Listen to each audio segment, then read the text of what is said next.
Welcome back. We're in Minecraft today to talk about, in my opinion, the coolest original mod out there for the game.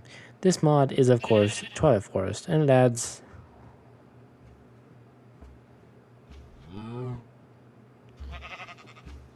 well, basically nothing to the overworld. But, see, here's the thing. Take some water and some organic material, say flowers, and you arrange that. Actually, you could leave the grass there. I'm just taking it because it looks nice. And you arrange these.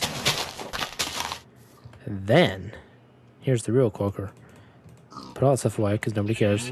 Nobody cares. Nobody cares. I want the stuff. Okay, thank you. And you chuck a diamond. Boom, portal. Now you can do this with any 1 block deep body of water, so long as it's surrounded by something such as mycelium, or grass, or podzol, or any of that stuff. And it doesn't have to just be flowers, organic material. So grass, leaves, mushrooms, things like that. They can all be put around there. So it creates a portal. This is a portal to another realm. Now you leap through, and you'll discover yourself in a place of eternal dusk. Twilight Forest. Time doesn't change here.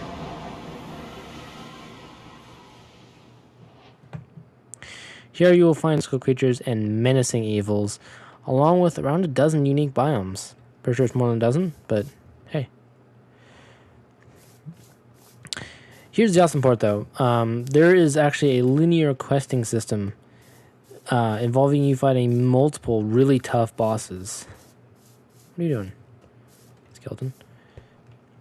All on a quest to reach a place some of us have only heard of. So we're going to do a quick overview of exactly what is in this bloody place. So, first up we have the Naga. Please forgive me if I mispronounced that. It's a large serpent with quite a bit of health and strength. You want to find a good place to shoot arrows at this boss. There are some things you can stand on in the area, but this thing can easily break those blocks. So there's going to be a lot of running around with this secret. Anyway, upon defeat... my game is really glitching, guys. I'm sorry. Upon defeat, if you touch one of his magical scales, the forest will recognize your victory and will allow you to enter the next area, where you fight the Twilight Lich. He can be found inside this tower, which is this thing, after navigating the stairs and defeating the monsters there. Because you killed the Naga, the forest will grant you the ability to enter the tower, which is normally protected by a curse cast by this guy. Killing the Lich and obtaining one of his scepters will give you the power to enter 3 new areas, including the swamp, which is where we'll go next. Unless you have the Lich's scepter and its power, you'll succumb to the swamps and this won't make it very far. But if you do have the scepter, you can enter and look for the Minishroom's Labyrinth. An underground labyrinth can be entered through a cave or by finding the entrance in a small mound. Deep within the labyrinth, you'll find the Minishroom, whose Meef Stroganoff will grant you resistance to the fire swamp's burning temperatures. In the fire swamp, you'll find the Hydra. Cut off 1 head and 2 more shall take its place, but only up to 7. And watch out for fireballs. This guy is the easiest if you hit him when his mouth is open. Or really, just one of his mouths. Once you kill the Hydra, simply touch its fiery blood, and the forest shall take record of your victory. So next up will be the Dark Forest. Without the Lich's magic, this place will be pure darkness. Once you're here, you better start looking for the Twilight Knight Stronghold, which I'm roughly on top of. So, what you'll need to get in here is, it's protected by a trophy pedestal. This place is the... what do you want? This place is the final resting place of the forest's defenders. This place is dangerous and very creepy. The entrance is locked by the trophy pedestal that I talked about. If I can find it, I don't know where it is. It's around here somewhere. Let me up. That works just as well. Where is it? It's here somewhere. Also, cool thing. This is a moonworm queen, which if you find one of these, it can shoot moonworms, which light things up. Oh, here we go. I think this is it. Or you can just place them on walls and stuff.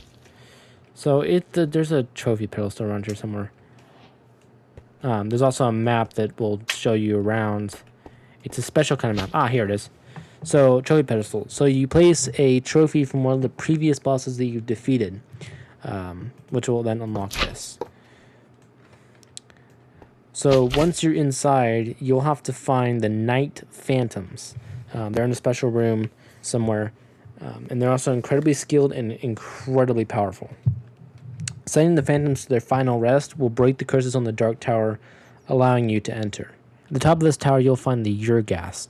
This monstrous being is possibly the result of Eldritch experiments. The fussy boss flies around the top with his minions, and it's a little difficult to keep under control. Ending his life will wrap things up with the Dark Forest. You can see, stuff's on fire. He's been here. He's right up here. Now that little beast is. This guy's tough. He flies around up here with his minions. We'll be going to the forest now. You might not stand a chance against the extreme cold magic of the Lich. The first thing you need to do is find the Yeti lair. These are found near the center of the snow forest regions. They're inhabited by the Yetis, ruled by an Alpha Yeti. Killing the Alpha and taking some of his fur will allow you to enter the glacier, where there is an Aurora Palace. This is a large, colorful tower controlled by the Snow Queen. After fighting your way to the top, you'll have to fight her magical skill and speed to defeat her. After your victory, the forest will recognize your incredible skill and allow you to enter some place called the Highlands. Now we're just going to enter in through here and pop in and say hi. So that's the Snow Queen. Really quite different. Normally protected by acid rain, the Highlands are only accessible to those the forest deems worthy. After finishing off the Urghast and Snow Queen, you'll definitely be worthy. Now, the first thing you need to do is find a troll cave, which consists of multiple tunnels and a gigantic obsidian vault somewhere. You'll need to find the underground mushroom gardens. In here, there'll be a tiny little binky vault, which contains a chest, which has some loot in it, namely these magic beans, which I have in my inventory and I've had for quite a while now. These beans are used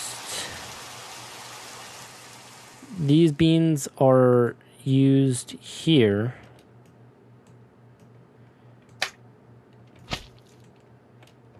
to, well, that didn't work out so well. There we go, got it.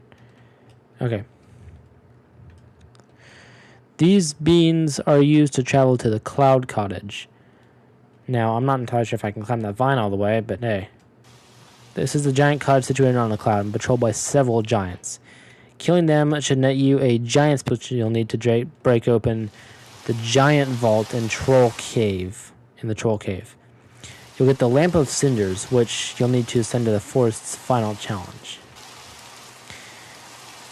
Which isn't the thorns that's up here, which is what the cinder lamp is for. The Lamp of Cinders. You'll need to burn through these, and after you forge a path, you'll reach some place thought to be a legend. The final plateau. Who knows what that is? Anyway, that sums up Twilight Forest. There are some other features I won't get into now, but this is definitely worth a few videos, especially when it's done. And did I mention this mod is a work in progress? That means there'll even be more content. Whee! I'm excited. Anyways, remember to like and subscribe. Plus, hit the bell to be notified of a new release. Or show up at 12 p.m. Central on Mondays, Wednesdays, and Fridays. So, I'll see you all next week on Modded.